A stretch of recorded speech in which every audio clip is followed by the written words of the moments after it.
நமசிவய என்ற அஞ்செழுத்துக்குள்ளே அண்டமாகிய இவ்வுலகமும் அகண்டமாகிய ஆகாய வெளியும் அமைந்துள்ளது.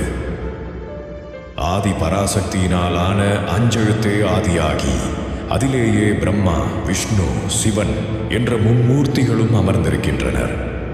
அந்த அஞ்செழுத்தின் உள்ளேயே அகாரமாகவும் மகாரமாகவும் அறிவும் மனமும் ஒளியும் இருளும் இறையும் மாயையுமாய் அமைந்துள்ளது.